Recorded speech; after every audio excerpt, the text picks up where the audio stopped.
நீங்க எப்படி பிராண்டிங் ஆவீங்கன்னா இப்படிதான் பிராண்டிங் ஆவீங்க. நீங்க சொன்னா நம்ப மாட்டீங்க. எனக்கு இன்னைக்கு வரக்கூடிய அத்தனை வாய்ப்புகளும் அதுல 80% எனக்கு சமூக வலைதளங்கள் மூலமா தான் வருது. நமக்கு என்ன பிரச்சனை அப்படின்னா, என்ன பத்தி நான் பெருமையா பேச மாட்டேன்.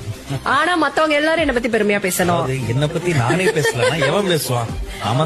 நம்ம தான் சார் பேசணும். இன்னைக்கு இருக்கக்கூடிய சூழல்ல உங்களுக்கு எவ்வளவு டேலண்ட் இருக்கு அப்படிங்கறத உங்களை விட உங்களை சுத்தி இருக்கிறவங்க தெரிஞ்சிருக்கணும். அப்பதான் உங்களுக்கான வாய்ப்புகள் வரும். அதே போல நமக்கு டேலண்ட் இருக்குன்னு நம்ம நம்பணும். இன்னைக்கு நிறைய பேர் நம்ம அதை பண்றது இல்ல. நீங்க பாருங்க, நல்லா பாடுவாங்க. ஆனா ஒரு பாட்டு பாடி ஏதாச்சும் ஒரு அப்லோட், நீங்க எப்படி பிராண்டிங் ஆவீங்கன்னா இப்படிதான் பிராண்டிங் ஆவீங்க. நீங்க சொன்னா நம்ப மாட்டீங்க. எனக்கு இன்னைக்கு வரக்கூடிய அத்தனை வாய்ப்புகளும் அதுல 80% எனக்கு சமூக வலைதளங்கள் மூலமா தான் வருது. நமக்கு என்ன பிரச்சனை அப்படின்னா, என்ன பத்தி நான் பெருமையா பேச மாட்டேன். ஆனா மத்தவங்க எல்லாரும் என்ன பத்தி பெருமையா பேசணும். என்ன பத்தி நானே பேசலாம், எவன் பேசுவான்?